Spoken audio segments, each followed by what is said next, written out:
지금은 7월이지만 사실 몇 달 전부터 계속 마음에 걸려서 이 영상을 준비했어요. 특히 우리 아버님, 어머님들께서 봄철에 나물 좀 따러 가자고 하실 때마다 정말 걱정이 되거든요. 최근 5년 동안 매년 봄이 되면 반복되는 사고가 있어요. 3월부터 6월까지 특히 이 시기에 응급실로 실려가는 어르신들이 급증했었다는 거예요. 내년 봄이 오기 전에 미리 알아두셔야 할 정말 중요한 내용이에요. 도대체 무슨 일이 일어나고 있는 걸까요? 올해 봄에도 이 문제가 또 반복되었어요. 한국소비자원 자료를 보면 최근 5년간 총 41건의 사고가 발생했는데 이 중에서 무려 33건이 3월부터 6월 사이에 집중되어 있었다는 거예요. 전체의 80%가 봄철에 발생한 거죠. 그런데 왜 하필 봄철일까요? 바로 여기에 함정이 있어요. 봄에는 꽃이 피기 전이잖아요. 그러니까 잎이나 뿌리만 보고 구별해야 하는데 이게 정말 어려운 일이거든요.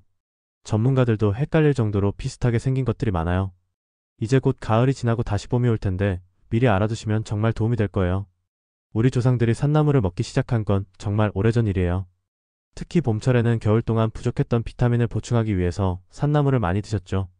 그때는 마을 어르신들이 대대로 내려오는 지식으로 안전한 나물과 위험한 풀을 구별하셨거든요. 하지만 요즘은 어떠세요? 도시에서 살다가 은퇴 후에 시골로 가시거나 등산을 즐기시면서 저것도 먹을 수 있지 않을까? 하고 생각하시는 분들이 많아졌어요. 예전처럼 할머니, 할아버지께서 직접 가르쳐 주시는 경우도 드물고요. 제가 아는 한 분 이야기를 들려드릴게요. 올해 봄에 있었던 일인데 70대 아버님이 등산을 좋아하셔서 매주 산에 오르셨대요. 그러다가 어느 날 오늘은 나물도 좀 따왔다고 하시면서 집에 오셨는데 저녁에 갑자기 복통을 호소하시더니 응급실에 실려가신 거예요. 다행히 큰 문제는 없었지만 의사 선생님이 톡초를 드신 것 같다고 하셔서 온 가족이 뒤집어졌습니다. 그 아버님 말씀이 평생 산에서 살았는데 이런 실수를 하다니라고 하시면서 정말 자책하셨다고 해요. 이런 일이 남의 일이 아니에요. 내년 봄에도 우리 부모님도 우리 자신도 언제든지 겪을 수 있는 일이거든요. 그럼 이제 본격적으로 어떤 것들이 위험한지 알아볼게요. 식품의약품안전처와 산림청에서 발표한 자료를 바탕으로 말씀드릴게요. 첫 번째로 정말 조심해야 할 것이 미국 자리공이에요. 이게 왜 위험하냐면 더덕이나 도라지 뿌리와 정말 비슷하게 생겼거든요. 더덕은 뿌리에 가로로 주름이 져 있고 특유의 알싸한 향이 나는데 미국 자리공은 뿌리가 매끈하고 향이 전혀 없어요. 그리고 줄기가 자주색이라는 게 특징이에요. 두 번째는 삿갓나물이에요. 이건 우산나물과 정말 헷갈려요. 우산나물은 잎 가장자리가 잘게 갈라지고 깊게 이열로 갈라지는데 삿갓나물은 줄기 끝에 있는 잎이 갈라지지 않아요. 이런 미세한 차이를 보셔야 해요. 세 번째는 동이나물인데요. 이건 곰치와 비슷해요. 곰치는 향이 좋고 잎이 부드러우며 날카로운 톱니다가 있는데 동이나물은 향이 없고 잎 가장자리에 둔한 톱니다만 있어요. 네 번째로 정말 위험한 게 은방울꽃이에요. 이건 산마늘, 증명이나물과 비슷한데 뿌리에 독이 있어서 정말 위험해요.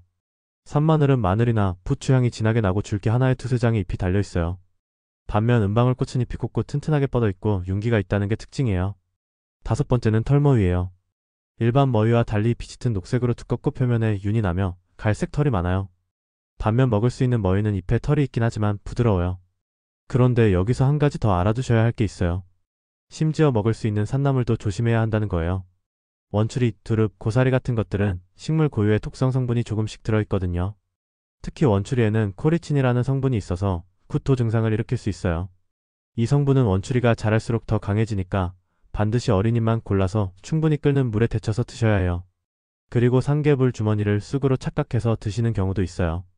쑥은 잎 양면에 부드러운 털이 있고 비비면 특유의 쑥 냄새가 나는데 삼개불 주머니는 잎이 매끈하고 비비면 불쾌한 냄새가 나요. 그럼 어떻게 해야 할까요? 가장 확실한 방법은 아예 채취하지 않는 거예요. 아무리 전문가라도 실수할 수 있는 일이니까요.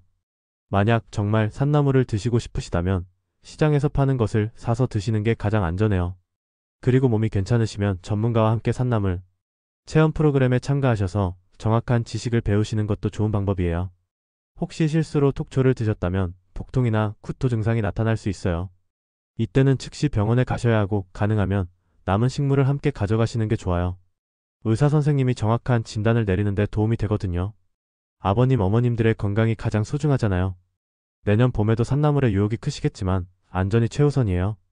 지금 미리 알아두시면 내년 봄에 정말 도움이 될 거예요. 더 자세한 정보는 산림청 국립수목원 홈페이지에서 독성식물 가이드북을 확인하실 수 있어요. 오늘 영상이 도움이 되셨다면 구독과 좋아요, 알림 설정 부탁드려요. 우리 가족의 안전을 위한 정보를 계속 전해드릴게요. 감사합니다.